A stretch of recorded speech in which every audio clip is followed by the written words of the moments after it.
Lil's not going to be pleased to see you. Lil, joking. She loves having me round. How Lil does.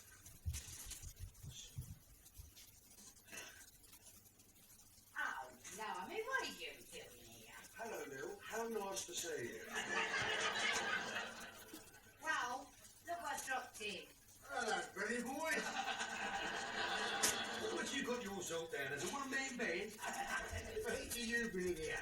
Nice to see you. Oh, yes. A high commercial position that even brought foreign land to their own leisure and enterprise. These were industrious and resourceful people, the sort of we British could admire.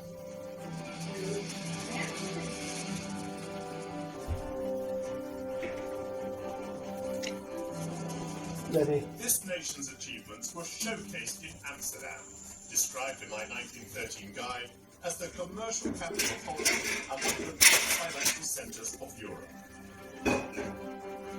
Its vast central station was the first advertisement to visitors of the city's enterprising spirit. Amsterdam Centraal Station is clearly built on a grand scale, with its enormous roof of glass and cast iron. It reminds me of many of the great termini of the United Kingdom. But what's different is that whilst I arrived on a train in that direction, I could leave on a train in that direction. This is not a terminus, but a through route. First opened in 1889, it linked the two main railway lines running out of Amsterdam to the east and the west. This region's vast.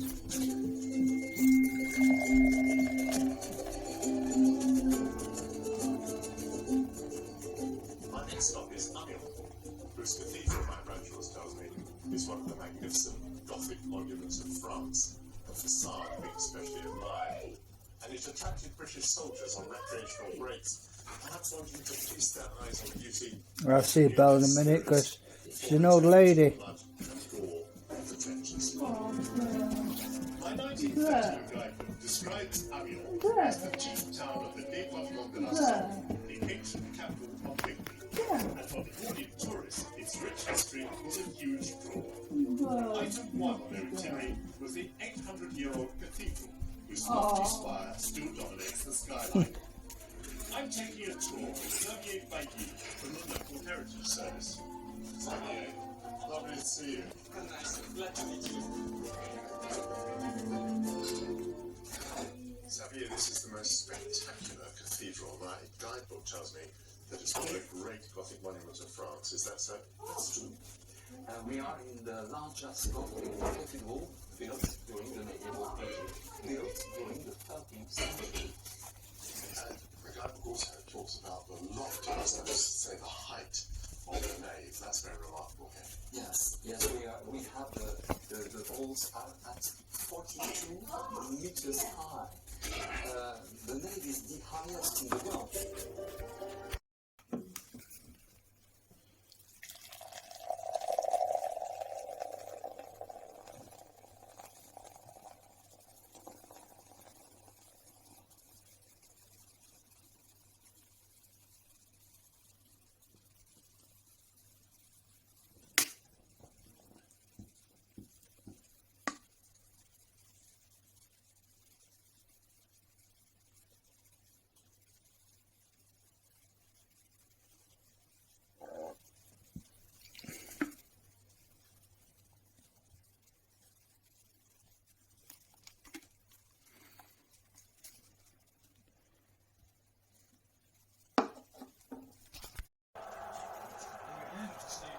His Forest team failed to win 11 Premier League games after opening the scoring last season.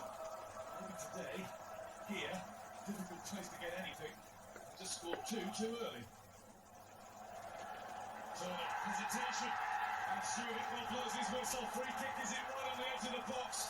But it might be more than that than it is. It's a red card for Joe Worrell, the Forest skipper.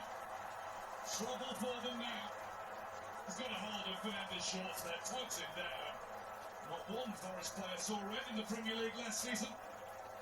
There's one in week 3. It's a grimace from Steve Cooper. Reorganisation needed. Must be Bruno's. He's a cunning so-and-so, he might have a trick up his sleeve. And we've Mendes, he has got a trick up his sleeve, but nobody else is ready for that particular rabbit to be pulled out of the hat. Perisic, Kulusevski. Lo Celso is arriving back post, Son can't quite wriggle it through to him. Ben Davies over the bar. Well, they showed impeccable patience here, Tottenham Hotspur. Ben Davies just leaning back a little bit as he drove through it. Away from Simi, we've got our Tottenham back. That will be music to his ears, I would have thought. Those goals which are gone with Harry leaving the club are going to need to be spread around, because you're not going to suddenly get 35, 40 goals from one of them. It's going to need to be spread about.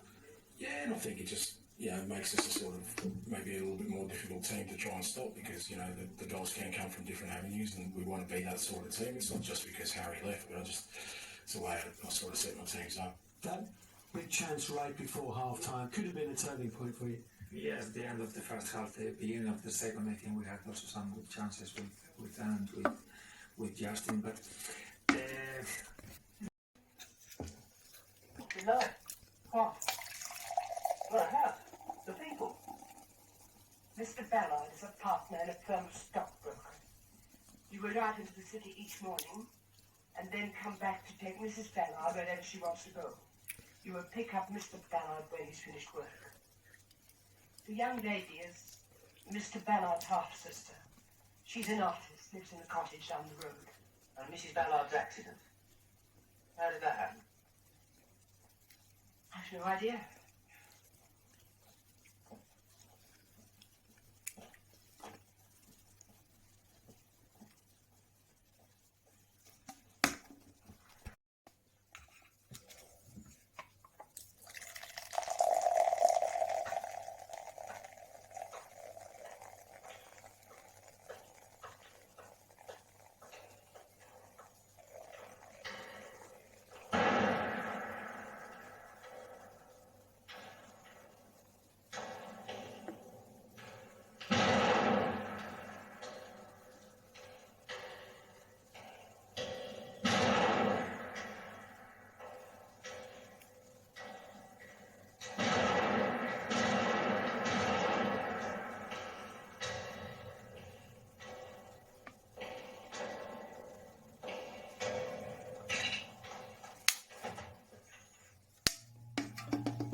Come on, let's go get the prick.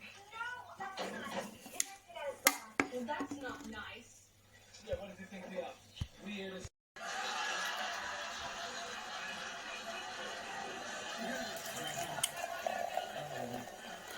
Maybe you didn't like her face. They didn't put it on her face. He's out. She's right, Paul. He's put hairs all over her chest. Look.